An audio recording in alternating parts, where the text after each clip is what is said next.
Сүйектеріңіз қақсап ауырса, ол не себепті болуы мүмкін? Бұл туралы білгіңіз келсе, видеоны соңына дейін көріңіз. Сондай-ақ бұл каналда сіздің денсаулығыңызға пайдалы барлық ақпараттар бар. Сондықтан бірден тіркеліп алыңыз. Сүйек ауруы бір немесе бірнеше сүйектердегі қатты ауырсыну немесе қатты ыңғайсыздық ретінде белгілі. Бұлшық еттен буын ауруына дейін ерекшеленеді және науқас қозғалса да жүрсе де пайда болуы мүмкін. Қолайсыздық көбінесе сүйектің қалыпты жұмысын немесе құрылымын өзгертетін бұзылулармен тікелей байланысты. Сүйек ауруы нәзіктік немесе ауырсыну бұл әсіресе 40 пен 50 жастағы адамдар арасында жиі кездесетін шағым. Адамның денесі қартайған сайын күрт өзгереді. Адамдардың белсенділігі төмендеген сайын бұлшық ет мөлшері мен сүйек тығыздығы азайып кетеді. Көбінесе бұл сүйек тығыздығының жоғалуынан немесе сынудан туындаса да, бұл маңызды медициналық мәселені де көрсете алады. Инфекция қан ағымының бұзылуы немесе қатерлі ісік сүйектің ыңғайсыздығын немесе нәзіктігін тудыруы мүмкін. Адамдар сүйек ауруын елемеуге болмайды, өйткені бұл ең көп таралған белгілердің бірі. Жоғарғы қолдар мен аяқтардың ұзын сүйектері жиі зардап шегеді, бірақ олар кез келген сүйекке әсер етуі мүмкін. Негізгі сүйек қатерлі ісігі рак клеткалары сүйектің өзінде өсе бастағанда пайда болады.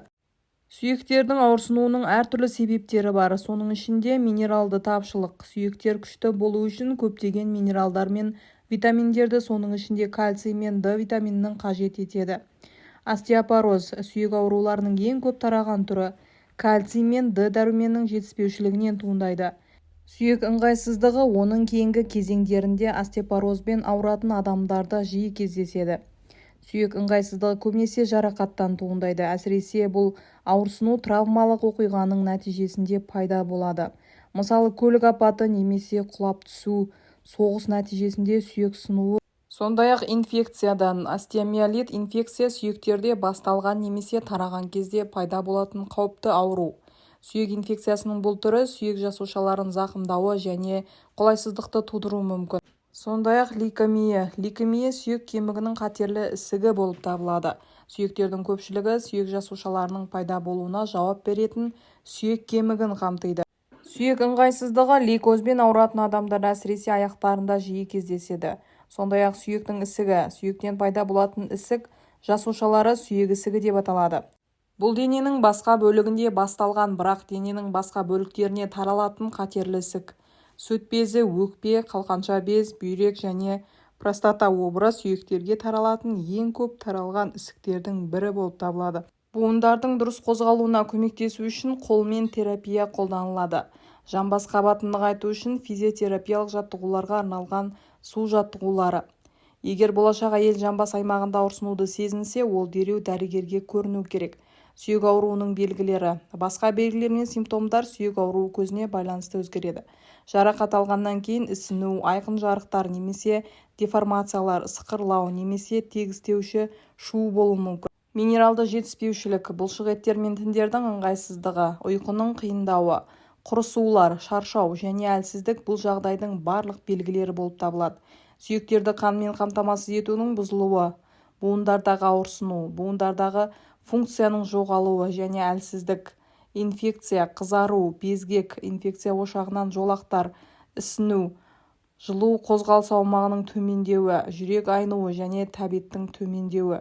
Сондай-ақ остеопороз, арқа ауруы, еңкейген қалпы уақыт өте бойының жоғалуы, сүйек ісігі, ұйқышылдық немесе қышыну сезімі, сүйек сынуы, тері астындағы түйіршік пен дөңес ісік. Ал симптомдар мыналарды қамтуы мүмкін. Бастың ауруы, кеуде ауруы, сүйек сынықтары ұстау, бағдардың бұзылуы, сарғаю, ентігу және іштің ісінуі қатерлі ісіктің қай жерде дамығанына байланысты болып келеді. Сүйек ауруы үшін дәрігермен қашан кеңесу керек? Сүйек ыңғайсыздығы жиі ауыр жағдайлардан туындайды. Тіпті кішкентай сүйек ауруы төтенше жағдайды көрсетуі мүмкін. Егер сүйек ауруы салмақ жоғалтумен, тәбеттің жоғалуымен немесе жалпы шаршаумен бірге жүрсе, науқас тезірек дәрігерге көріну керек. Сүйектер дұрыс емделмесе, қозғалысты шектейді, сондай-ақ жарақат науқасқа инфекция қаупін тондырады. Сүйек ауруының диагностикасы. Дәрігер ауру тарихы туралы, соның ішінде кез келген бұрынғы диагноздар мен сүйек ауруының табиғаты туралы бәрін білгісі келеді. Олар мыналарды қамтуы мүмкін: ауырсынудың орналасуы, ауырсыну басталғанда ауырсынудың қарқындылығы және оның күшеюі немесе азаюы. Егер ауырсыну қозғалыспен өзгерсе, басқа белгілер де болуы мүмкін. Дәрігер витамин тапшылығы немесе қатерлі ісік көрсеткіштері үшін қан анализін тағайындай алады. Қан анализі сонымен қатар дәрігерге сүйек денсаулығына әсер ететін паратироид пен бүйрек үсті бездерінің инфекциялары мен проблемаларын анықтауға да көмектеседі. Буындарды ауыстыруға немесе ауыстыруға болатын ауыр жағдайларда да қалпына келтіру хирургиясы қолданылуы мүмкін. Егер науқаста қандай да бір ауыр сүйек ауруы болса, оның себебі неде деп ойлайтынына қарамастан, олар дәрігермен кеңесу керек. Сүйек ауруының алдын алу.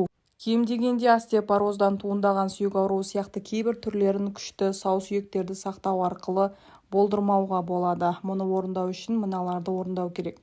Біріншіден, салауатты дене салмағының индексін сақтау керек. Кальций диетаның үлкен бөлігі болуы керек. Тұрақты жаттығулар, соның ішінде салмақты көтеру өте маңызды. Шылым шегуді болдырмау. Тек қалыпты мөлшерде ішіңіз. Сүйек ауруынан қалпына келтіру. Сүйек ауруы жазылу үшін уақыт қажет. Сауығу кезінде зардап шеккен аймақтарды тітіркендірмеңіз немесе ауыртпаңыз. Бұл денені қалпына келтіруге мүмкіндік беріп, одан әрі жарақат пен ыңғайсыздықты болдырмауға көмектеседі. Мүмкіндігінше жарақаттанған бөліктерді демалыңыз және қозғалмаңыз. Брекеттер, шиналар және гипстер сүйекті қорғайтын қолдауды қамтамасыз ете алады. Сонымен қатар ауырсынуды жеңілдетеді. Ал осы видео сізге пайдалы болса, жақындарыңызбен бөлісіп, каналға тіркеле кетіңіз.